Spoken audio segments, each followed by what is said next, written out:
Hello friends, आज हम एक ऐसे ज्योमेट्रिकल शेप के बारे में पढ़ेंगे जिसने 17वीं शताब्दी में सभी गणितज्ञों और वैज्ञानिकों को एक आश्चर्य में डाल दिया था। आइए देखते हैं ये शेप बना कैसे। The curve traced out by a point P on the circumference of a circle as the circle rolls along a straight line is called a cycloid। तो आइए समझते हैं कि माना कि मैंने यहाँ पर सर्कल लिया है, मैंने यहाँ साइकिल का पहिया ही ले लिया क्योंकि वो भी एक सर्कुलर फॉर्म में होता है। तो जैसे जैसे ये साइकिल का पहिया ये सर्कल एक्स एक्सिस के अलोंग आगे रोटेट करेगा, मैंने यहाँ एक फिक्स पॉइंट लिया है P। मैं इस फिक्स पॉइंट के बिंदु पथ को देखना चाहूँगी कि ये पॉइंट P किस तरह की शेप बनाता है। तो जैसा हमने पिछले वीडियो में देखा था, जिसको मैं एक बार फिर से चला के दिखाना चाहती हूँ। ये देखिए, एक्स एक्सिस के अलोंग जैसे जैसे ये सर्कल रोटेट करता है, ये फिक्स पॉइंट P एक निश्चित शेप बनाता है जो हमको यहाँ पर इस फॉर्म में नज़र आ रही है, और इस शेप को ही हम साइक्लोइड कहते हैं।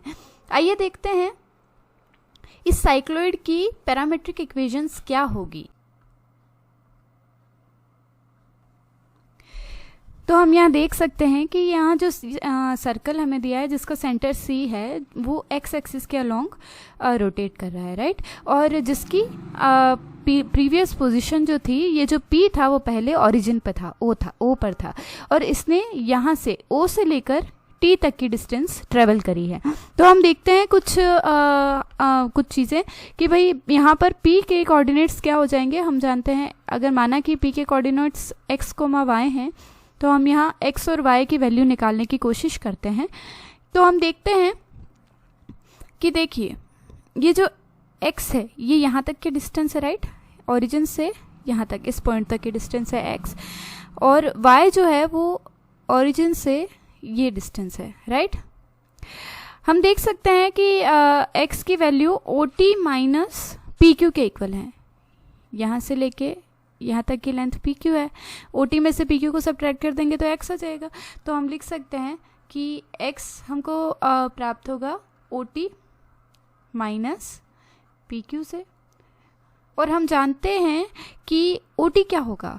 देखिए, ये P पॉइंट पहले यहाँ था T पर, जो कि ओरिजिन पर सिचुएटेड था। मतलब इस P पॉइंट ने इतना थीटा एंगल चला है ये, राइट। तो हमारे पास ये जो एंगल है ये थीटा है। तो हम सभी जानते हैं कि अगर हमको थीटा दिया हुआ है और सर्कल की रेडियस दी हुई है, तो हम आर्क निकाल सकते हैं। आर्क की वैल्यू, आर्क की लेंथ होती है L = r थीटा। तो हम जानते हैं कि ये PT जो होगा ये r थीटा होगा।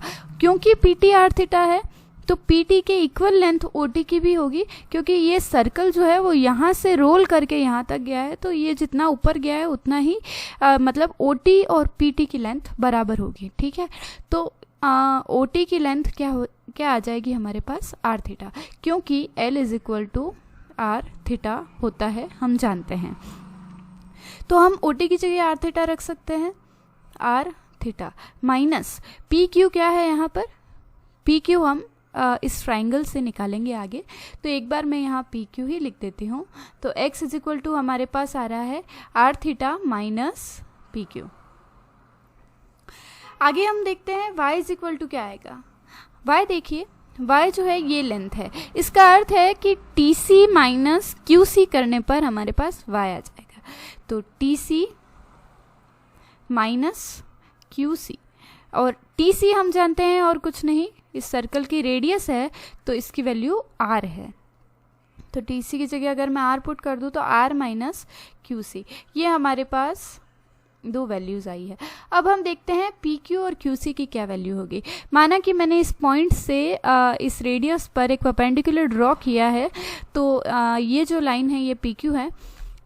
तो हम जानते हैं ट्राइंगुलर लॉ से साइन थीटा क्या होगा, साइन थीटा बराबर लंबटा कर्ण, राइट।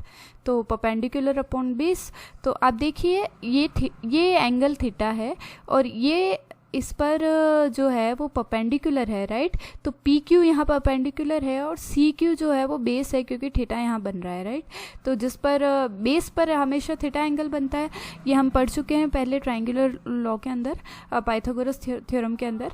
तो साइन थीटा बराबर लंबटा कर्ण होता है, लंब बटा कर्ण, तो लंब यहाँ पर है हमारे पास पी क्यू अपॉन कर्ण क्या है आर, तो साइन थीटा हो जाएगा पी क्यू अपॉन आर, तो R sine theta is equal to P Q.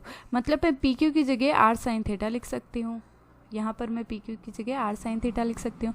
और देखिए कोस थीटा की वैल्यू कितनी आएगी, कोस थीटा होता है आधार बटे कर्ण, मतलब आधार है सी क्यू अपॉन कर्ण मतलब आर, तो आर कोस थीटा बराबर सी क्यू और क्यू सी, राइट।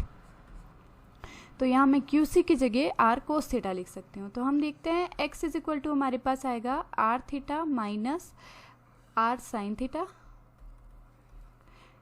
जो कि आर कॉमन अगर मैं ले लूँ तो theta minus sine theta, right. x बराबर R theta minus sine theta, ये मेरे पास x की वैल्यू आई। और y इज इक्वल टू आएगा R minus R cos theta, R cos theta. और अगर मैं आर कॉमन ले लेती हूँ तो 1 माइनस कोस थीटा, ठीक है। y is equal to 1 minus cos theta. तो ये x is equal to R sine theta और y is equal to R x is equal to R theta minus sine theta and y is equal to R 1 minus cos theta. ये जो दो x और y की values आई हैं हमारे पास, ये इस साइक्लोइड की पैरामीट्रिक इक्वेशंस है। तो हमने इस साइक्लोइड की पैरामीट्रिक इक्वेशंस को इजीली डिराइव कर लिया है, जो कि हैं x is equal to R theta minus sine theta and y is equal to R 1 minus cos theta. ये है साइक्लोइड की पैरामीट्रिक इक्वेशंस। अगर आप पैरामीट्रिक इक्वेशंस के बारे में और कुछ जानना चाहते हैं कि इनका यूज़ क्या है और यहाँ पर हमने पैरामीट्रिक इक्वेशंस का यूज़ क्यों किया, इनसे जो कार्टेशियन इक्वेशंस है वो कैसे प्राप्त की जा सकती है एट्सेट्रा, तो आप आई बटन पर आने वाले लिंक के ऊपर जाकर हमारी प्रीवियस वीडियो देख सकते हैं। आइए आप अब इस एक्साइटिंग शेप के बारे में आगे और चर्चा करते हैं। सबसे पहले मिस्टर गैलीलियो ने इसके बारे में विचार किया था साइक्लोइड के बारे में, और उन्होंने इसके एक आर्क के नीचे आने वाले एरिया को भी डिराइव करके दिया था हमें। तो देखते हैं कि एक आर्क से क्या मतलब है इसका। माना कि सर्कल पर जो पॉइंट P है वो यहाँ सिचुएटेड है, राइट। ये सर्कल का सेंटर है और यहाँ पर ये पॉइंट P सिचुएटेड है और सर्कल इस डायरेक्शन में मूवमेंट कर रहा है। तो यहाँ पर आने के बाद सर्कल की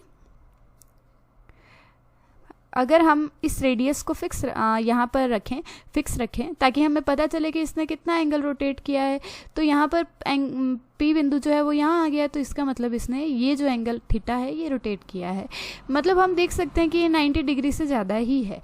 अगर 90 डिग्री एंगल चलने पर थीटा ये जो P पॉइंट है यहीं तक पहुँच रहा है, तो कहीं ना कहीं 180 डिग्री चलने पर ये यहाँ पर पहुँच जाएगा, जो कि हम इजीली देख भी सकते हैं।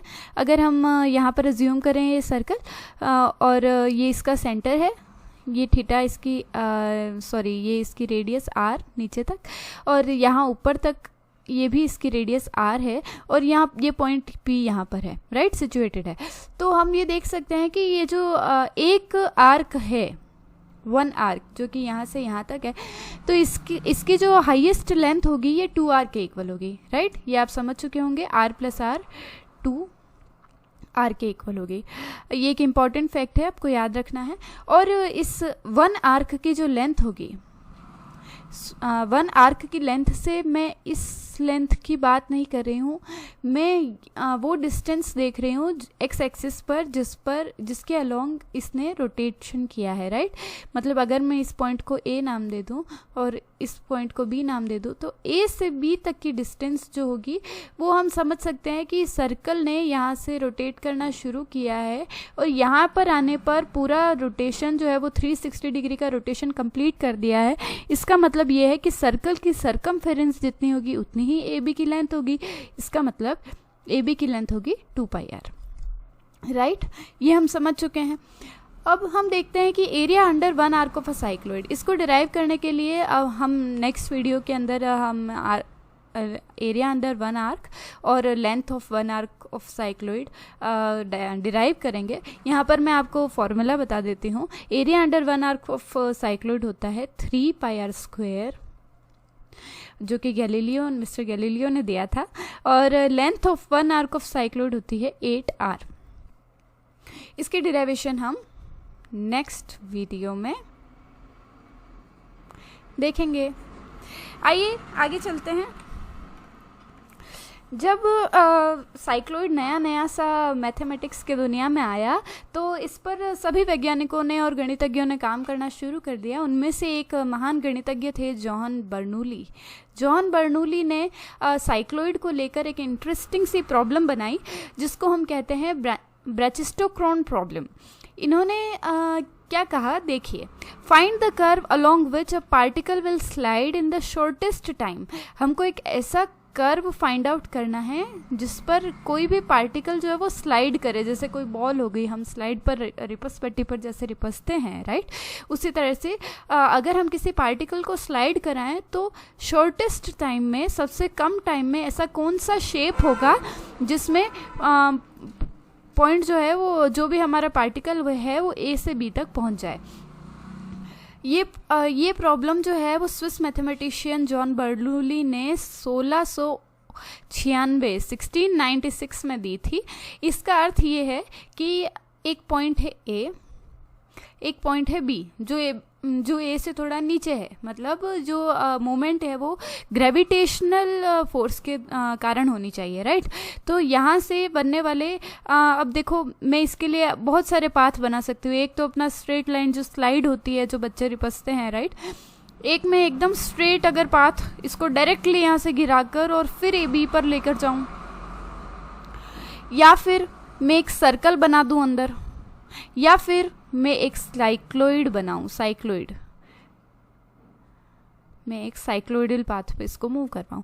तो यहाँ पर इस तरह से अनेक इनफाइनाइट शेप्स बनाए जा सकते हैं। और ये इन जॉन बर्नूली साहब का कहना था कि बताइए किस शेप पर पॉइंट ए से बी पर कोई भी पार्टिकल शॉर्टेस्ट टाइम में पहुँच जाएगा। तो हम देखते हैं इसके पीछे का जादू।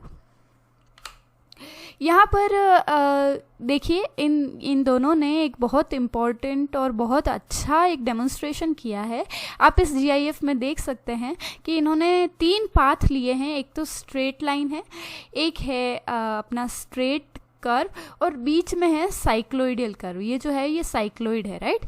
तो आप देख सकते हैं कि जब बॉल को ऊपर से एक साथ छोड़ा जाता है तो साइक्लोइडल पाथ पर चलने वाली बॉल जो है वो सबसे पहले इस नीचे वाले पॉइंट को हिट करती है।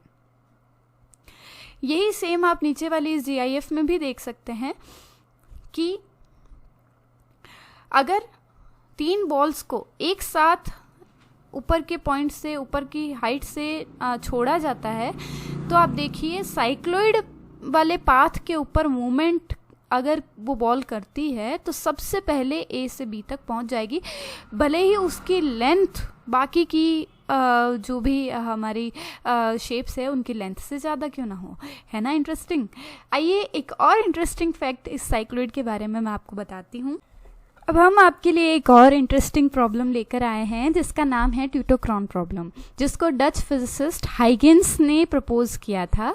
इन्होंने बताया कि अगर मैं किसी पेंडुलम को, ये हमारा पेंडुलम है जिसको मैंने अलग अलग कलर्स में दर्शाया है, माना कि इस पेंडुलम को मैं यहाँ से इस पॉइंट से छोड़ती हूँ ए से, तो ये यहाँ नीचे आने में माना कि कैपिटल T टाइम लेता है।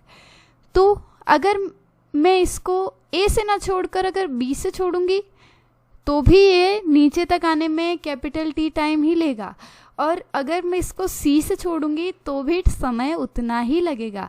अगर मैं D से छोड़ूं या फिर E से ही क्यों ना छोड़ूं, नीचे आने में इस पोजीशन पर आने में इसको उतना ही समय लगेगा जितना इसको ऊपर से या बीच में से किसी भी पोजीशन से क्यों ना छोड़ा जाए।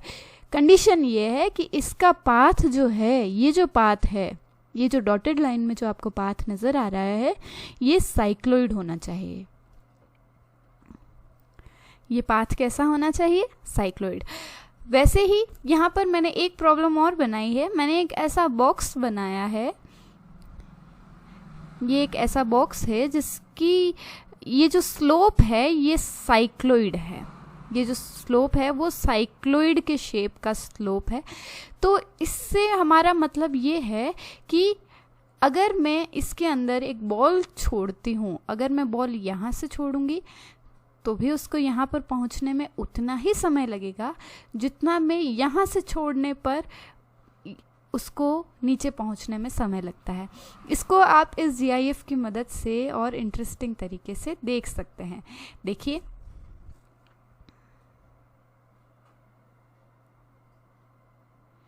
है ना इंटरेस्टिंग? आप देख सकते हैं कि ये सारे पेंडुलम्स नीचे एक साथ जाते हैं, चाहे इनको कितनी भी ऊंची हाइट से क्यों ना गिराया जाए। तो यहाँ आप नीचे भी देख सकते हैं, नीचे वाले GIF में, कि इस बॉल को इस बॉक्स के अंदर किसी भी हाइट से क्यों ना गिराया जाए, इसको नीचे लोवेस्ट पॉइंट पे जाने में उतना ही समय लगेगा जितना इस पास वाली बॉल को या दूर वाली बॉल को जाने में लग रहा है। इसी तरह से हम साइक्लोइड के और भी बहुत तरह के शेप्स हम देख सकते हैं। जैसा कि आप इसमें देख सकते हैं, अगर एक सर्कल को दूसरे सर्कल के अंदर रोटेट करवाया जाए और जिसकी रेडियस यहाँ पर कुछ और है, यहाँ पर रेडियस कुछ कम है, तो आप देख सकते हैं कितने ब्यूटीफुल ग्राफ्स हमारे सामने आते हैं। या फिर किसी सर्कल को एक दूसरे सर्कल के ऊपर रोटेट कराया जाए और पॉइंट को P को फिक्स रखा जाए तो उसके ऊपर इस तरह की शेप बनती है जो कि cardioid, the famous cardioid shape है, जो हमारे हार्ट जैसी नज़र आती है, इसलिए इसको कार्डियोइड कहते हैं। इस फर्स्ट शेप को हाइपोसाइक्लोइड, फर्स्ट और second both shapes are hypocycloids because they are building inside a circle, right? And this shape is called cardioid. इस तरह से साइक्लोइड के various type of interesting and beautiful shapes हमारे सामने हैं जिनकी चर्चा हम आगे करेंगे। All the best for your future. बने रहिए।